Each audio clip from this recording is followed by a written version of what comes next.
안녕하세요. 책 읽어주는 캘리그라퍼입니다. 오늘 소개해드릴 책은 탈무드입니다. 삶의 지혜를 이야기로 소개해주는 탈무드는 유태인들의 5000년 지혜이며 다양한 정보가 담겨져 있습니다.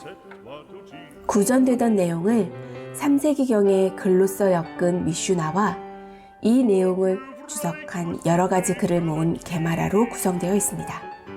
특히 게마라에는 자고로 이어져 내려오는 율법과 관습을 주제로 하여 랍비들이 벌인 다양한 논쟁이 기록되어 있습니다.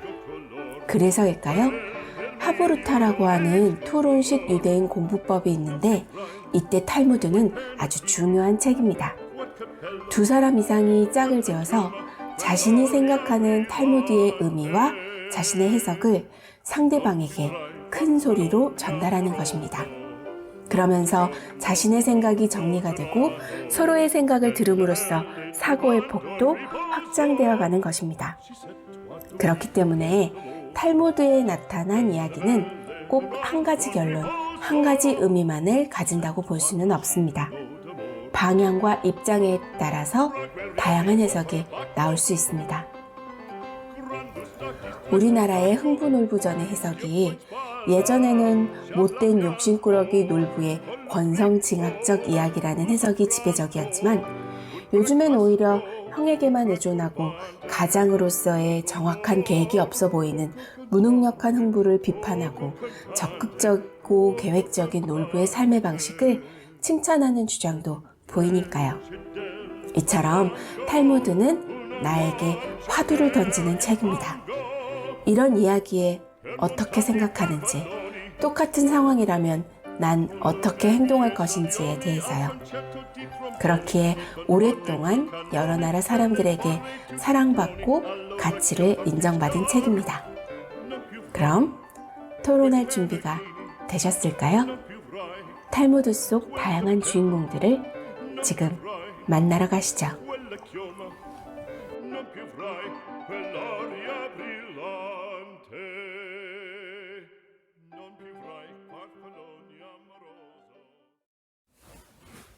탈무드. 위기를 극복한 부부. 결혼해서 10년 된 부부가 있었다. 그들은 금실이 좋았고 표면적으로는 매우 행복하게 보였다. 그러나 그들에게도 남모르는 고민이 있었다. 결혼한 지 10년이 되도록 그들에게 아이가 없자 주위 친척들이 이혼하라는 압박을 가하고 있는 것이었다.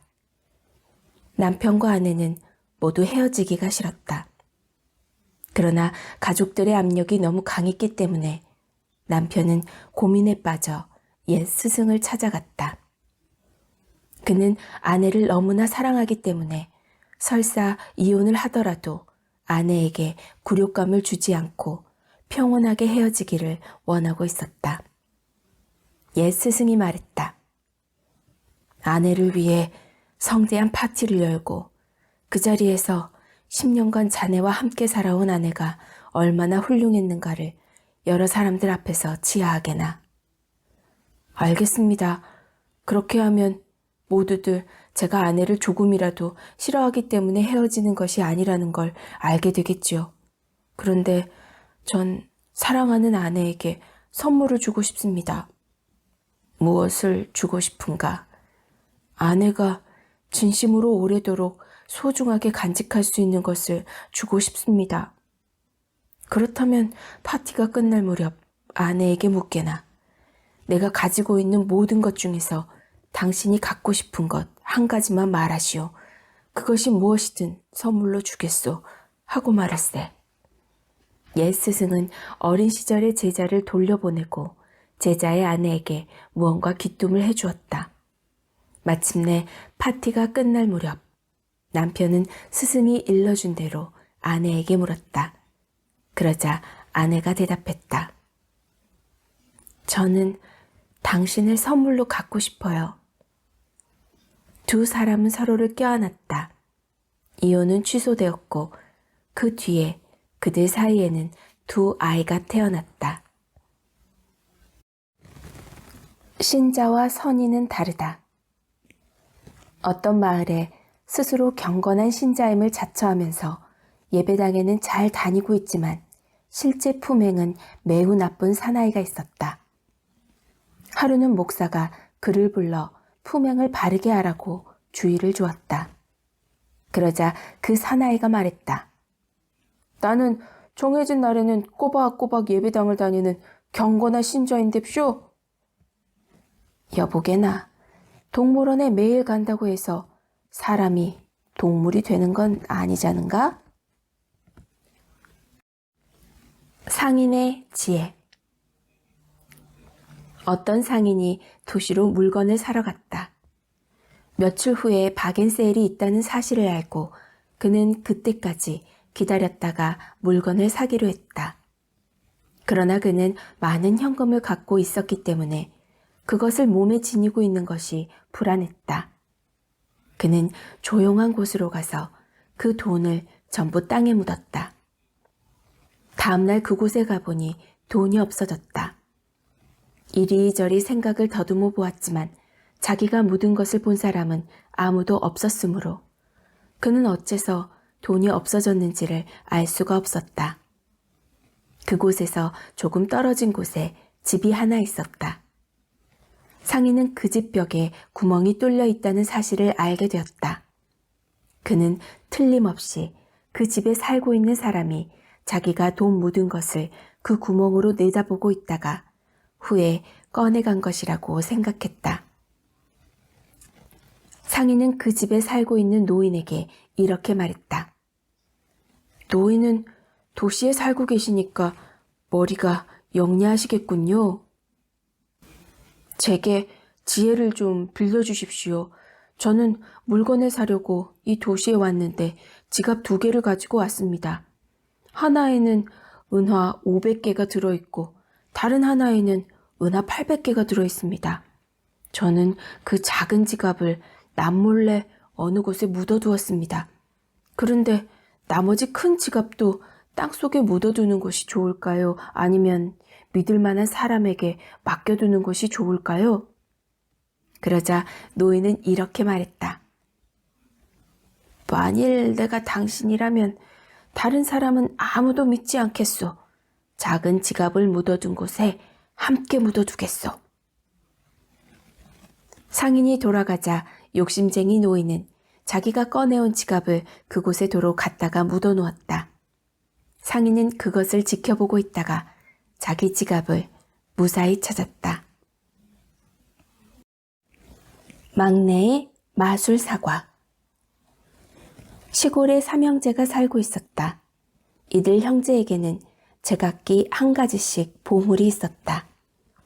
맏형은 망원경, 둘째는 마술 양탄자, 셋째는 마술의 사과를 갖고 있었다. 한편 이 나라 왕에게는 사랑하는 외동딸이 있었는데 그 딸이 중병에 걸려 생사를 오락가락하고 있었다. 그래서 왕은 딸의 병을 고치는 사람은 사위로 삼고 다음 왕위를 물려주겠다고 포고문을 내걸었다. 시골에 살고 있던 맏형은 망원경으로 그 포고문을 보았다. 삼형제는 서로 힘을 모아 공주의 병을 고쳐보자고 다짐했다. 삼형제는 둘째의 마술 양탄자를 타고 순식간에 궁궐에 도착했다. 그리고 막내의 마술 사과를 공주에게 먹이자 공주의 병이 말끔하게 나았다. 모든 사람들이 기쁨의 환호성을 질렀다. 왕은 그들을 위해 잔치를 열고 사위를 선택하기로 했다. 그런데 세 사람 중 누구를 사위로 삼아야 할지 난감했다. 맏형이 말했다. 만일 내가 망원경으로 포고문을 보지 않았다면 이곳에 올 수 없었어. 그러자 둘째가 말했다. 만일 내 마술 양탄자가 없었다면 이렇게 먼 곳까지 올 수는 없었지. 이번에는 막내가 말했다. 만일 내 마술사과가 아니었다면 공주의 병은 고치지 못했을 거야. 만일 당신이 그 나라의 왕이라면 공주에게 누구와 결혼하라고 하겠는가. 왕은 주저하지 않고 막내를 사위로 발표했다. 왜냐하면 맏형의 망원경과 둘째의 양탄자는 그대로 남아있다. 하지만 막내는 사과를 공주에게 먹였기 때문에 아무것도 없게 되었다. 그는 공주를 위해 자신의 모든 것을 주었던 것이다. 새치혀. 어느 날 남편이 아내에게 시장에 가서 맛있는 것을 사오라고 했다. 그러자 아내는 혀를 사왔다. 며칠 후 남편은 다시 아내에게 오늘은 가격이 싼 것으로 사오라고 했다. 그런데 아내는 또 혀를 사왔다. 남편이 말했다.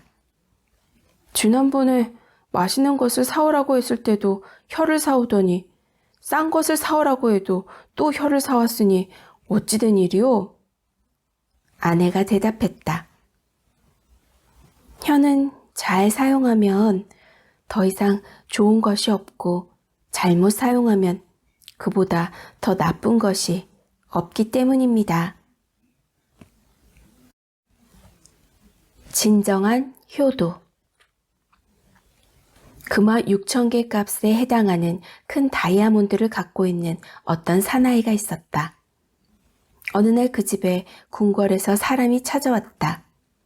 궁궐 장식으로 쓰기 위해 금화 6,000개를 가지고 다이아몬드를 사러 온 것이다. 그런데 공교롭게도 그의 아버지가 다이아몬드를 넣어둔 금고의 열쇠를 베개 밑에 넣고 낮잠을 자고 있었다. 아버지를 깨시게 할 수는 없습니다. 다이아몬드는 못 팔겠습니다. 죄송합니다. 궁궐에서 온 사람은 큰 돈벌이가 있는데도 잠자는 아버지를 깨우지 않는 그 대단한 효성에 감탄했다. 그는 궁궐로 돌아가 임금에게 사나이의 효도를 보고했다. 역시 크게 감탄한 임금은 그에게 많은 상을 내렸다. 술의 기원. 최초의 인간이 포도나무를 심고 있었다. 그때 악마가 찾아와 물었다. 뭐라고 있는 거야? 굉장한 식물을 심고 있는 중이야.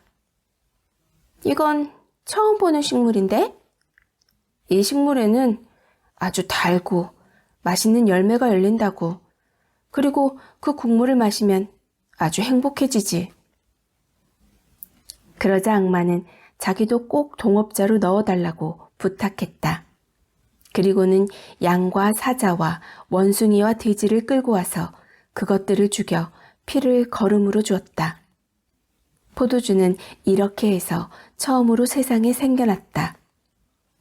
술은 처음 마시기 시작할 때는 양처럼 온순하고 조금 더 마시면 사자처럼 사나워지고 조금 더 마시면 원숭이처럼 춤추고 노래를 부르며 더 많이 마시면 토하고 뒹굴고 하면서 돼지처럼 추해진다. 이것은 악마가 인간에게 준 선물이었다. 소경의 등.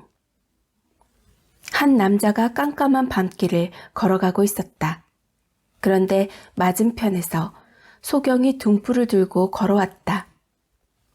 남자는 소경에게 물었다. 당신은 앞을 보지 못하는데 왜 등불을 들고 가십니까? 소경이 대답했다. 나는 보지 못하지만 눈뜬 사람들은 소경이 걸어가고 있다는 것을 알 수 있기 때문이지요. 새 친구. 어느 날 한 사나이가 왕의 부름을 받았다.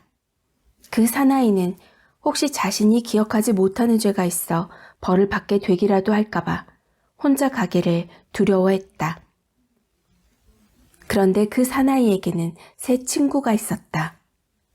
첫 번째 친구는 그 자신이 몹시 소중하게 여겨왔기 때문에 그는 그 친구를 제일 친한 친구라고 생각하고 있었다.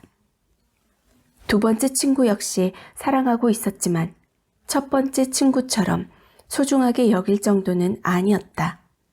그리고 세 번째 친구는 친구라고 생각은 했지만 별로 관심을 갖고 있지 않았다. 그는 먼저 가장 소중한 첫 번째 친구에게 가서 사정 이야기를 하고 함께 가달라고 부탁했다. 그러나 그 친구는 이유를 말하지 않고 거절했다. 난 갈 수 없어. 이번에는 두 번째 친구에게 부탁했다. 궁궐문까지는 함께 갈 수 있지만 그 이상은 나도 갈 수 없어. 그러나 세 번째 친구에게 부탁했을 때 친구는 말했다. 기꺼이 같이 가주지. 자네는 아무 죄도 지은 것이 없으니까 조금도 두려워할 것 없네. 내가 함께 가서 임금님께 그렇게 말씀드려 주겠네.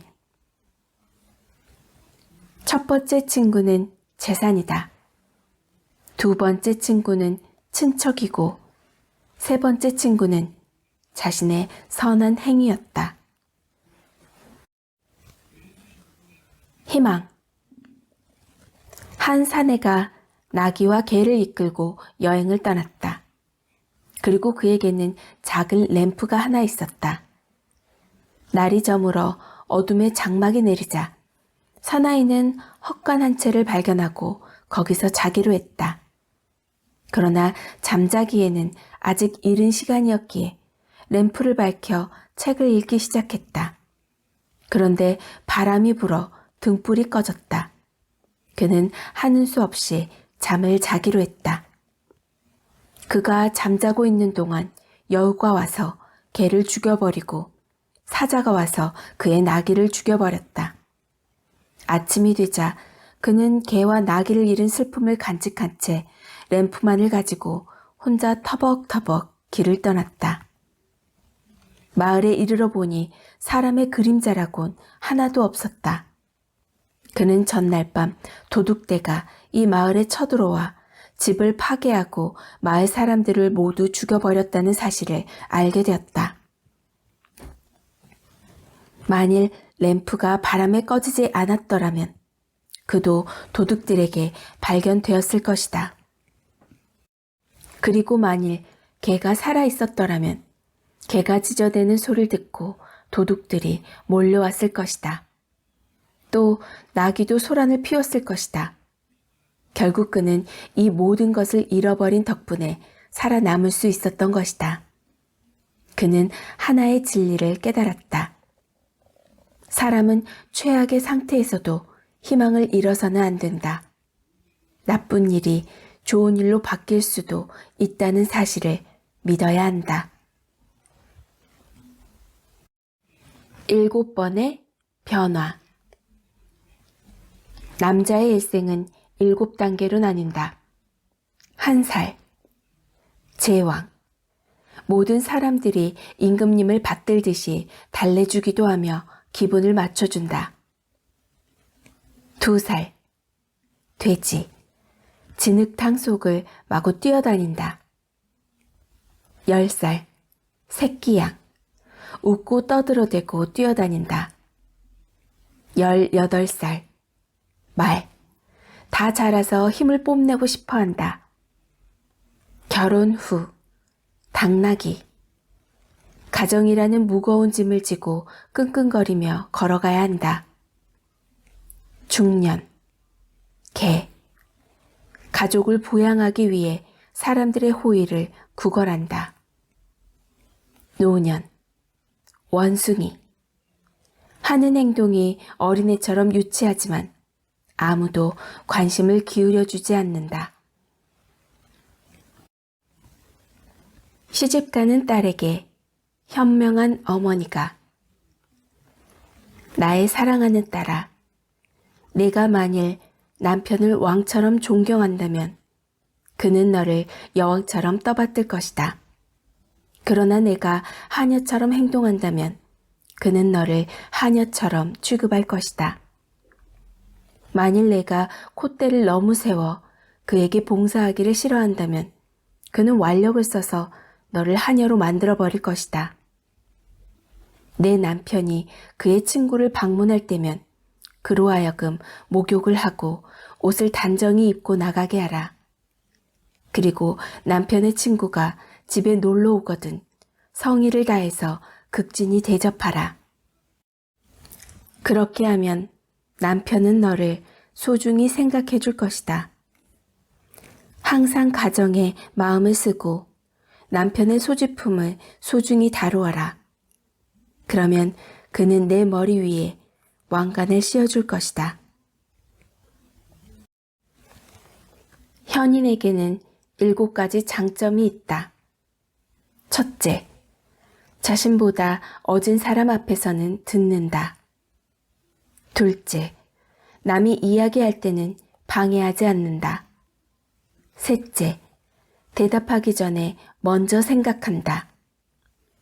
넷째, 화제와 관계 있는 질문을 하고 도리에 맞게 대답한다. 다섯째, 처음에 해야 할 일과 나중에 해야 할 일을 정확히 알고 행동한다. 여섯째, 모르는 것은 모른다고 정직하게 말한다. 일곱째, 진실을 항상 존중한다.